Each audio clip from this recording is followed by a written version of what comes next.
as the negotiations progress. I'll be meeting with the premiers of the provinces and territories tomorrow to discuss this response and our broader coordination going forward. The next week, I will attend the Canada-EU Summit, as well as the NATO Summit, as part of Canada's new government's mission to strengthen and build security and economic partnerships with reliable partners. And this week, in this House, Parliament has the opportunity to pass the core of our domestic economic response, the One Canadian Economy Act, because together, we as Canadians can give ourselves far more than the Americans can ever take away. Steel and aluminum workers are on the front lines of this trade crisis. These are the workers who will help us build one strong Canadian economy, the strongest economy in the G7. Alors, nous les protégerons, ainsi que leurs familles, et nous le ferons avec urgence et détermination. Merci beaucoup, and now the ministers and I will be happy to take your questions. Thank you, Prime Minister. Merci, Monsieur le Premier ministre. Nous allons maintenant commencer la période de questions. We'll start with the first question.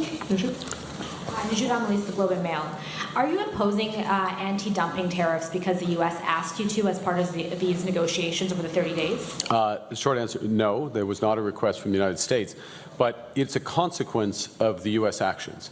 As you know, the U.S. tariffs on steel and aluminum are global tariffs. They're not targeted specifically at Canada, but they, of course, affect our steel industries and our workers. And one of the consequences of that effect, or prospective consequences, is that steel from other countries, from third countries, start to come into Canada if we don't protect our industry. So we're setting these quotas. It's a long word, tariff rate quotas, but a quota for the amount of steel that can come in from third countries to limit that amount, to stabilize the market. And to be clear, we will be reviewing the level of those tariff rate quotas as this progresses. It depends on what the United States does, first and foremost with Canada, whether we come to an agreement in the next 30 days, but also what they do with the rest of the world.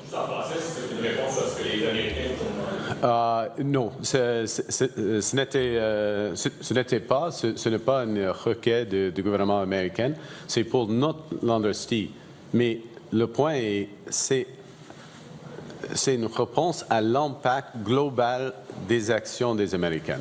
Parce qu'il y a le marché de l'acier et de l'aluminium sont déstabilisés par les tarifs globaux des Américains et il y aura possiblement et probablement des retombées négatives ici au Canada.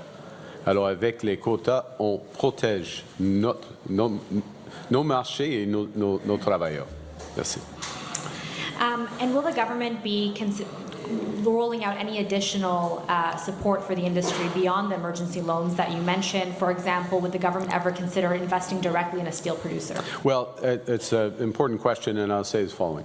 First is that we're united in working on all forms of support for the industry short-term, tariff measures we're announcing today, liquidity as necessary, but also a necessary restructuring of demand and the industry that will happen almost irrespective of what happens between Canada and the United States because of the global impact of the new U.S. trade policy. So that starts with buying Canadian steel and aluminum for federal projects, working with the provinces to do the same, making sure that the enormous infrastructure bill that's about to happen in this country if we get the One Canadian Economy bill through Parliament, the impact of these nation-building projects, making sure that those are taking advantage of our industries. Same with autos. Same with the new defense spending that will be considerable over the years. And what we're working together is on those policies to encourage the consumption of Canadian steel and aluminum, but also we will be looking at how to finance the bridge of very oriented north-south, not exclusively, but very oriented north-south, to be oriented towards Canada first and then globally with reliable partners.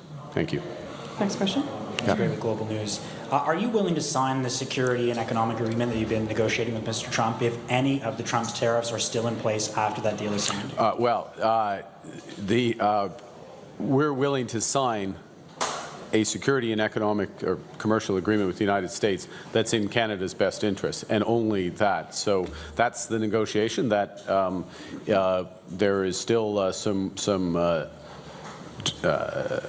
room to travel, so to speak, before we get to that point, but we have a deadline in order to achieve that, and if it's in Canada's interest, we'll sign it. If it's not, we won't. So you're It ensures the safety and stability of all countries, Israel included, in the region, and that leads to broader peace in, or prospect of broader peace in the Middle East. And I'll draw attention to the G7 statement agreed by all G7 leaders that the resolution of this crisis should be accompanied by a ceasefire in Gaza. Thank you very much. Merci, c'est ce qui met fin à la conférence de presse. This puts an end to the press conference. Thank you. En français? Non, c'est seulement en traduction. C'est seulement en traduction. On va faire la traduction en français, mais on doit quitter pour Q&A. Oui, On doit quitter pour la période de questions. Merci. C'est fait. C'est fait. Merci.